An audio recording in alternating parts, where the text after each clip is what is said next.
¿Qué onda, banda? Pues resulta que el gobierno de Perú, rompió relaciones diplomáticas con el gobierno de México porque le dio asilo a una exfuncionaria que estuvo en el gobierno de Pedro Castillo. Y pues eso fue lo que anunciaron su gobierno de Perú. Pero chequen el video, banda. Saludos.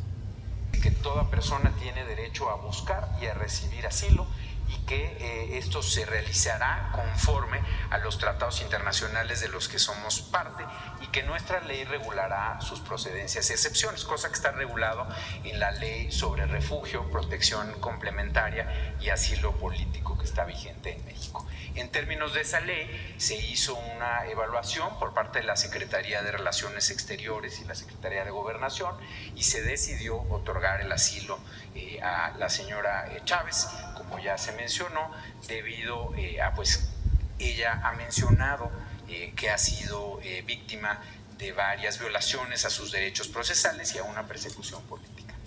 Si vamos a la siguiente lámina, y esto también es muy importante, hay una resolución de la Asamblea General de las Naciones Unidas de 1967 que establece que el otorgamiento del asilo político nunca será considerado un acto inamistoso. Entonces, pues por eso rechazamos la decisión que toma el gobierno de Perú de romper relaciones diplomáticas con México, no así relaciones consulares, porque pues nosotros estamos actuando, como ahí bien se dice, de forma pacífica, con un sentido humanitario y en estricto apego al derecho internacional.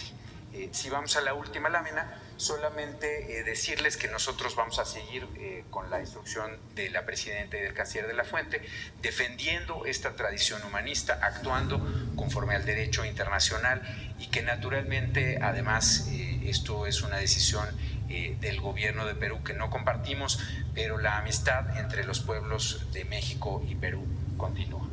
Muchas gracias, presidenta.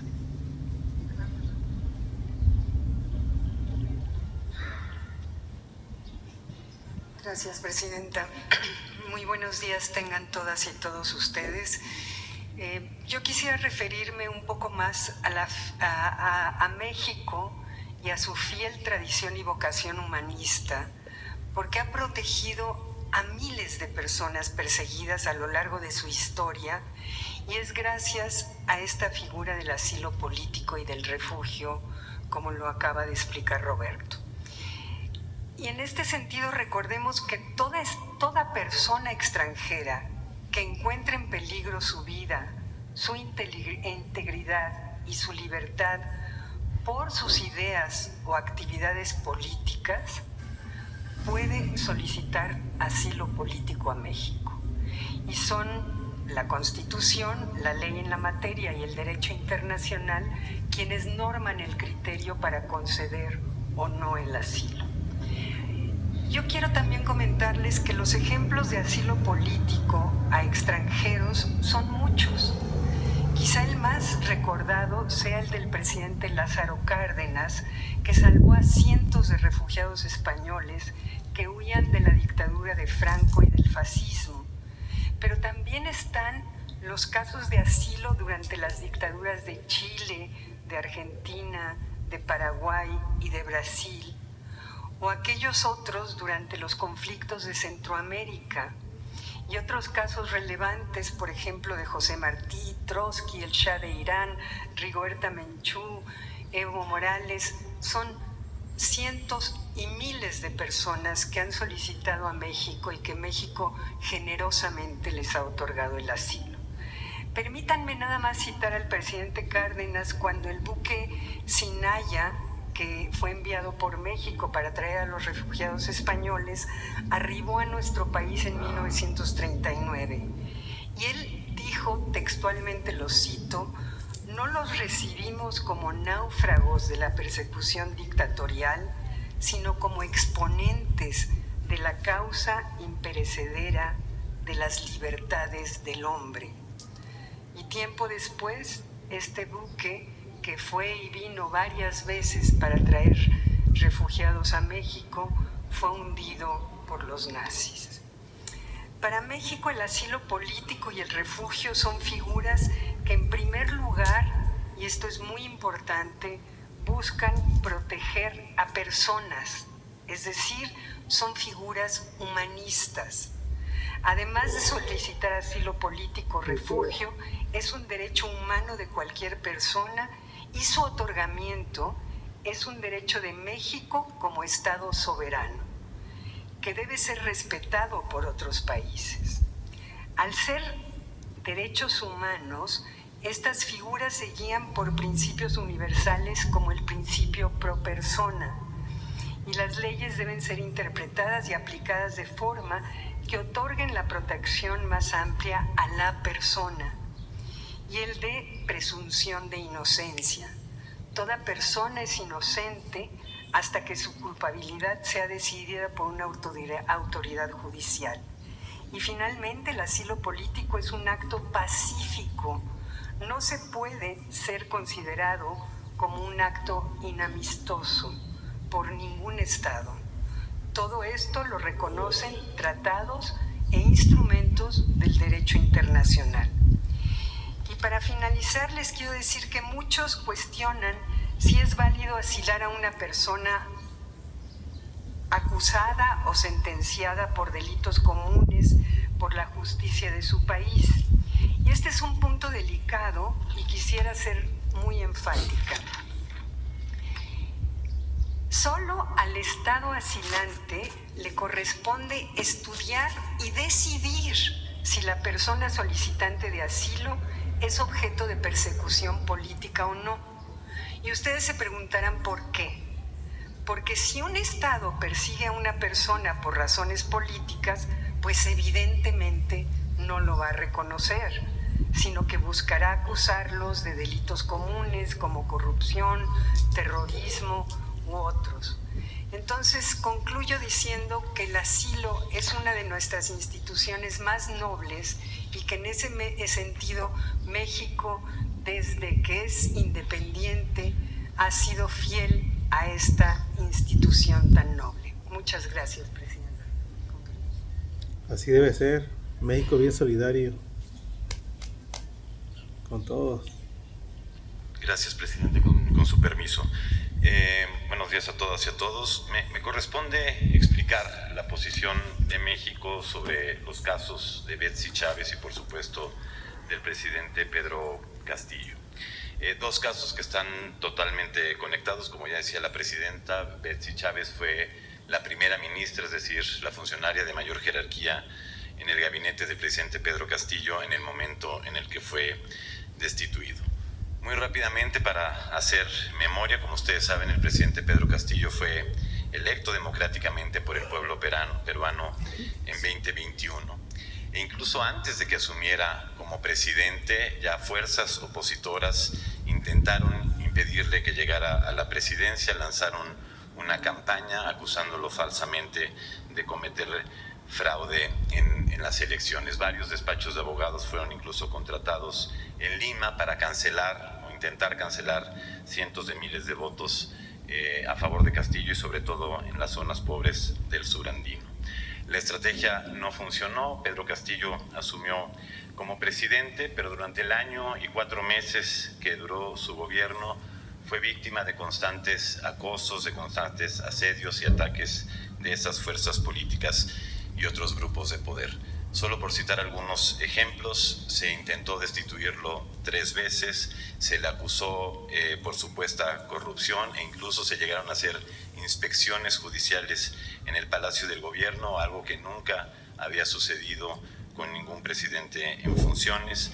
Se le llegó a acusar de traición a la patria por dar una declaración a un medio de comunicación diciendo que consideraría someter a consulta del pueblo peruano una salida soberana al mar de Bolivia. Solo por eso fue acusado de traición a la patria. El Congreso le destituyó varios de sus ministros y bueno, constantemente recibía ataques de corte racista y clasista en prensa y otros espacios.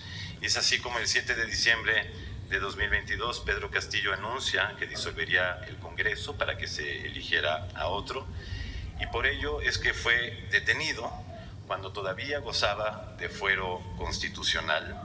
Posteriormente el Congreso lo destituye como presidente sin que se reunieran los votos necesarios para hacerlo. le retira el fuero constitucional en violación de su propio reglamento y saltándose procedimientos y tiempos, y el Poder Judicial le decreta una prisión preventiva mientras lo investigaba por rebelión. Esta prisión preventiva ha durado 2 años y cacho, es decir, todo ese tiempo estuvo en prisión sin que se iniciara un juicio en su contra. Finalmente, en marzo de este año se inicia el juicio por rebelión, que parece ser un delito que nunca se ha cometido.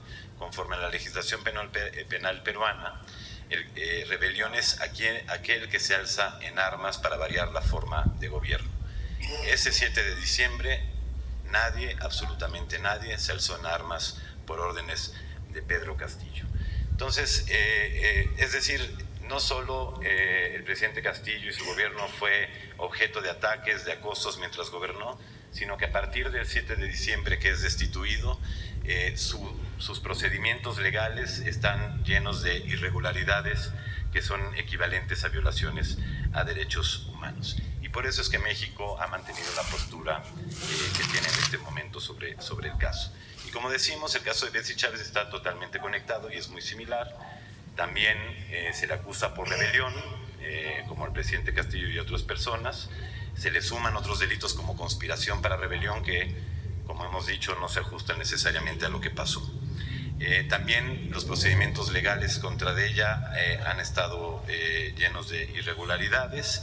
Y también ella, como ya se ha mencionado, ha manifestado que durante el tiempo que estuvo en prisión sufrió de reiterados abusos, al grado que un tribunal peruano le otorgó un amparo para ser liberada con libertad condicional en tanto se concluye el juicio. Es así que, como ya se mencionaba, solicita asilo diplomático a México. México estudia su solicitud, por supuesto estudia toda la información que ha recabado y encuentra que existen elementos suficientes para otorgar el asilo, actuando en estricto apego al derecho internacional y nacional que se ha mencionado. Y aquí vale la pena decir que además el delito de rebelión en muchas legislaciones de muchos países es precisamente considerado un delito político, es decir, ni siquiera es un delito común, por lo cual no se podría alegar que el asilo no procede. Y finalmente, Presidenta, solo también dejar muy en claro que México no interviene y no ha intervenido en asuntos internos del Perú y tampoco ha actuado en reciprocidad contra medidas extremas y desproporcionadas que se han tomado desde el gobierno peruano. No hemos intervenido indebidamente en los asuntos internos porque la posición de México y ninguna de las acciones o declaraciones obliga al Perú, es decir, tiene una fuerza coercitiva para obligar al Perú a modificar sus decisiones.